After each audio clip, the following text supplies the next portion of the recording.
Good morning, everybody. How are you? So I'm Angela Pesta, and I look after the UX for eDreams ODIGEO. Previously, I was at Tesco. I was the head of UX there. And then prior to that, I was at Amazon for about 7 years, heading up the UX there for Kindle. And so I'm going to talk to you guys about design thinking for good. And I think I have the best slot of the day. I've got you guys. You guys are warmed up now. You're all caffeinated, and you're not too hungry for lunch. So I'm going to get started by opening up with a question. So the first question I want to ask is, how many of you are designers? Can you raise your hand? Oh wow, that's a lot of folks. Almost the majority. How many of you? This is a separate question. How many of you have practiced design thinking? Okay, now that's, I think, everybody. So does that mean to say that all of us are designers, given that second show of hands? There's some debate around this topic, right? This is a big controversy that's happening in talks and various forums, right? And so that's what I'm going to be talking a little bit about today, is the democratization of design thinking, okay? So let's jump in. So democratization of design thinking. This is the idea that with design thinking, with practices like design thinking, everyone gets to design, be it good or bad design. In today's world, anyone can take a 4-hour workshop and have more or less the basics to start doing design thinking. That's the beauty or the horror of the situation, depending on how you see it. Indeed, there's been a fair amount of divided opinion about the matter in the design community, as I mentioned. And so if you don't have a strong opinion about the matter just yet, hold tight and let's return to this topic, and maybe by the end of this talk you will. So as I'm sure you've noticed, design thinking is everywhere. And everybody's talking about it. In the business workplace, you hear about it from people in design, marketing, and IT, and maybe even the CEO. You hear about it from your cousin who works at a hospital, a friend who teaches at an elementary school, colleagues at nonprofits and in government positions, and more and more. You definitely see it in the bookstores.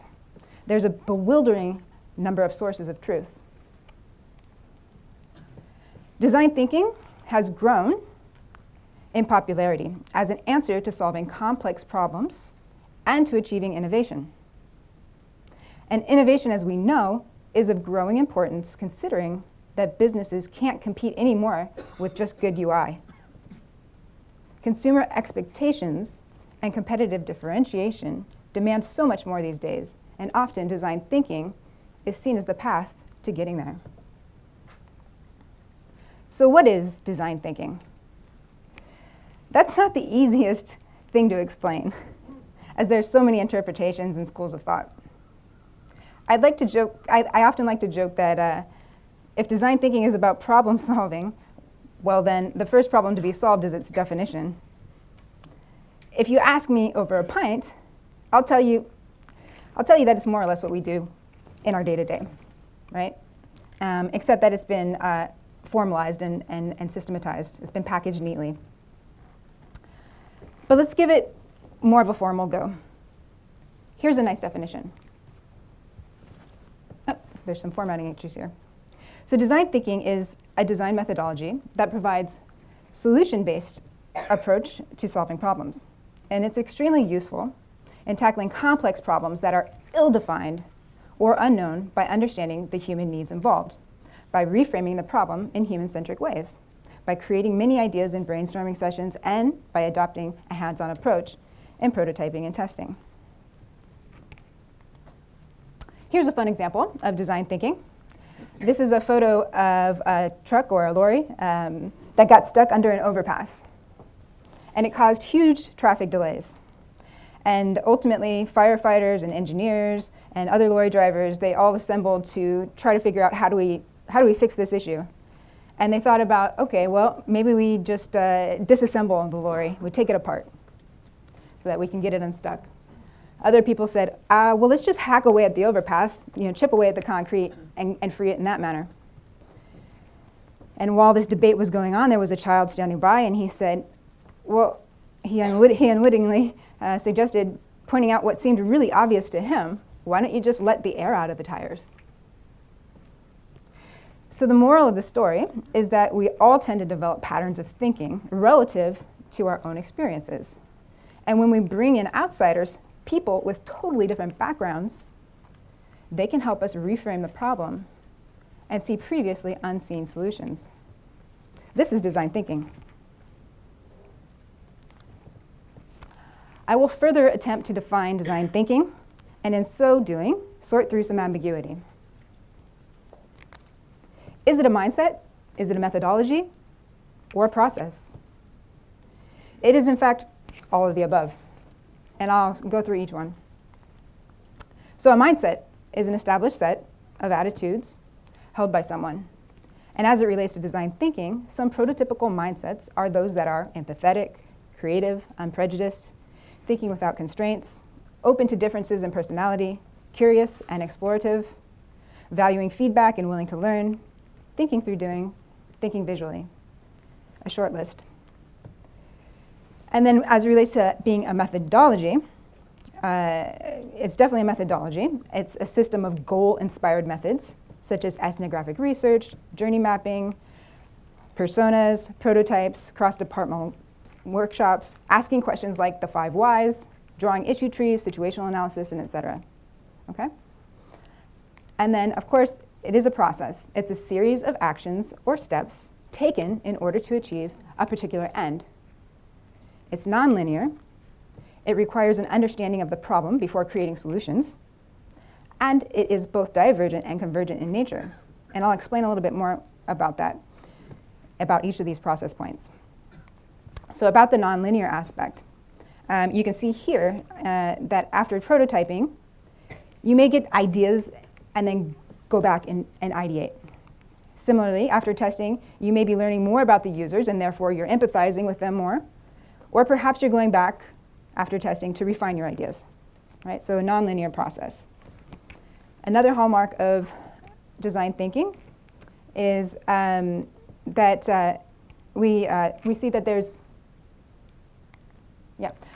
there's these 2 phases here where you're learning about the problem and you're creating solutions.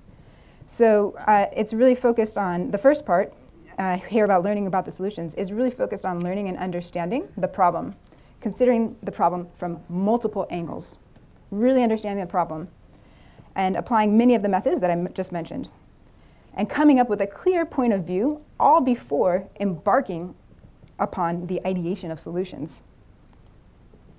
And then the second half here is about creating those solutions and that should come only after you've really defined the problem.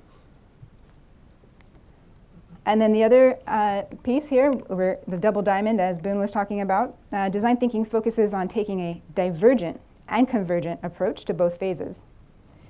And taking a divergent approach, it means being creative, open, unsystematic, being experimental and playful. Whereas convergent means taking a logical, rational, systematic, decision-oriented approach. And together, the diverge and the converge, the approach, it ensures a robust, thoroughly thought-through process that increases confidence that the final solution is, in fact, the best one. Okay? And the last point that I want to make about the process is that there really is no concrete process per se, right? Hence the ambiguity. And it really depends on who you talk to or what school of thought you might adhere to.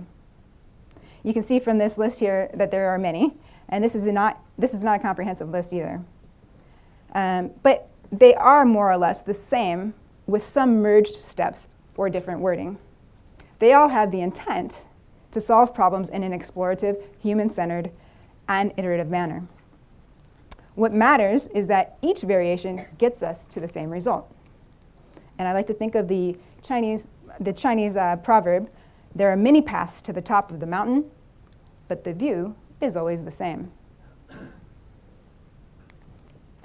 So, with that little definition behind us, I'd like to reflect on how far we've come as design thinkers.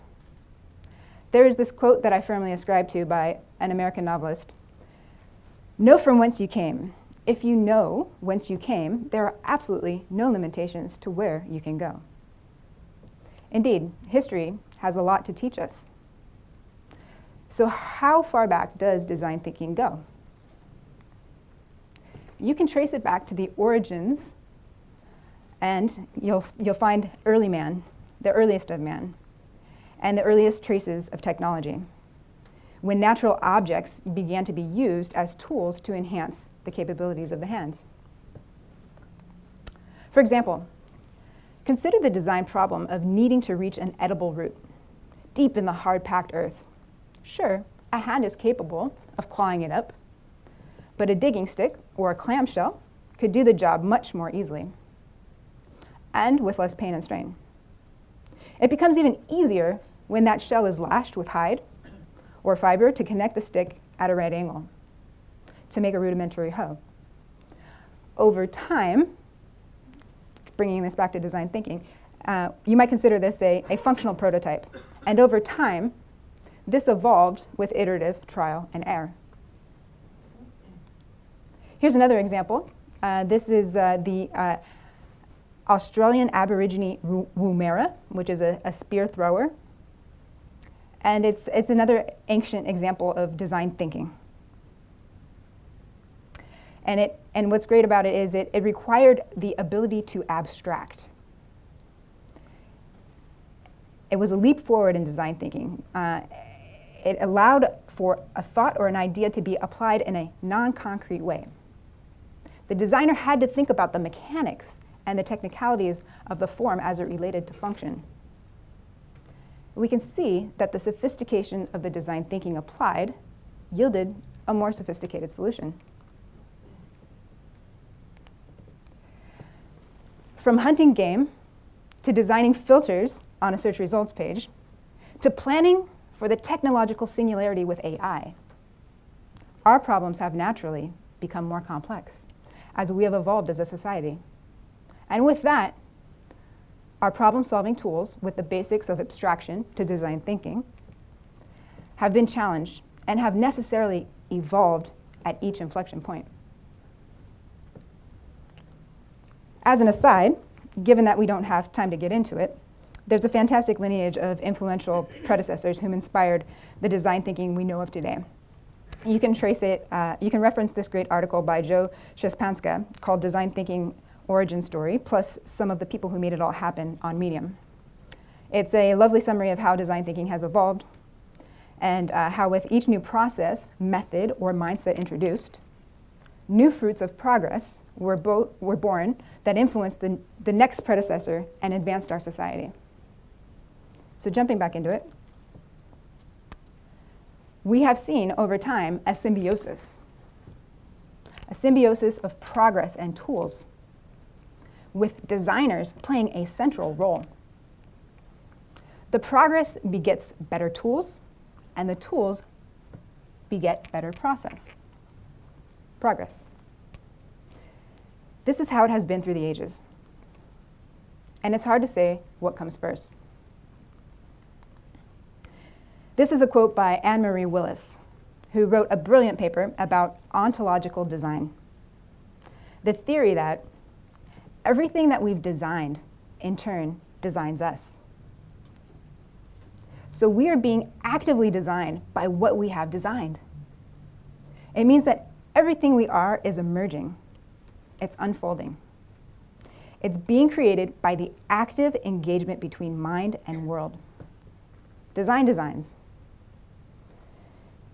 Anne-Marie goes on to say that designing is fundamental to being human. That puts the designer in the center of everything. That's a great position of power and of responsibility. So considering the bigger picture, I say, democratize design thinking. Yes, please. Let's not be precious about who gets to be called a designer. Rather, let's be precious about how we're shaping the world for ourselves and future generations. Let this democratization be the impetus, the inflection point that convinces us to evolve our design toolkit. Everyone designs, who devises courses of action aimed at changing existing situations into preferred ones. This is a founding father of design thinking, Herbert A. Simon. We're not the first of our kind to be threatened with redundancy. Again, history has a lesson to teach us. As we've seen with the rise of guilds, highly skilled craftsmen created associations and rose to great influence and wealth with the development of urban communities. This became threatened by entrepreneurial middlemen who sought to take advantage of the huge profits by overtaking production by contracting labor in rural areas, turning it into an industry. Again, in the mid-18th century, with industrialization, the creative stylist or designer of the day was essentially pushed out of the production life cycle in favor of templated designs that were standardized and easily produced in mass, that really just had no designer inputs, that were very bland and standard. So in both of these cases, the designers of the day had to adapt and organize themselves to once again advance the field of design. So how do we do the same and rise to our modern day design challenges? How do we mobilize and ensure that the generation of designers, all of us in this room, and I extend it to all of us indeed, are captured in the great gestalt of design, aka human history, as game changers for design? And ideally in a way that magnifies the multiplication trend as it relates to impact. So I believe that the design thinking toolkit needs to evolve to better support current and future problems. And this is a problem worthy of design thinking. Indeed, I believe that design thinking needs to continue to evolve, and we should not hold dear any one definition of design thinking. Let's capitalize on the flexibility of its definition and push it further. Let's open it up to a diverse set of practitioners for maximum diversity. There's that word again. For creative solutions that can offer aha moments. Remember the example of the air being let out of the tires. Let's look at how we can take on more complex and meaningful problems to have a bigger impact. Let's address wicked problems. A wicked problem is a problem that is difficult or impossible to solve because of incomplete, contradictory, and changing requirements that are often difficult to recognize. This is a term that was formalized by Horst Riddle and Melvin M. Weber, who wrote a treatise contrasting wicked problems to relatively tame problems. Typical examples of wicked problems include social, economical, political, and environmental issues. Problems whose solutions require a great number of people to change their mindsets and behaviors. These are wicked problems. Examples include healthcare, global climate change, natural hazards, the AIDS epidemic, drug trafficking, nuclear weapons, nuclear energy waste, and social injustice. And this is not a comprehensive list by any means. I think that we need to work on expanding it, absolutely. The further definition of wicked problems is a problem in itself that needs to be tackled. If we are to get ahead of the curve and anticipate the future as we should. There are lots of great examples out there already. Lots of great examples of design thinking for wicked problems. There are many people doing great work thanks to the popularity of design thinking. And we should all be learning from them and gathering inspiration. Or we should be trying to get involved in the work that's being done to extend the scope of our impact. And we need not be off-put by scope. We can start locally. That's how change happens. Start where you have immediate impact, such as your day jobs. What are the wicked problems there? Speaking for myself, at my job, I'm thinking about the problems surrounding travel, and we all know what a big problem that is. Yeah, sure, maybe it's not solving world hunger, but every little thing in aggregate amounts to a whole lot, especially when design thinking is a democratic activity practiced by everyone. We can all start somewhere. And for the design practitioners in the room, it is our responsibility to advance our field and take the challenge of evolving the design toolkit so that we can in turn positively evolve the problems of the future lest they shape us. Thank you.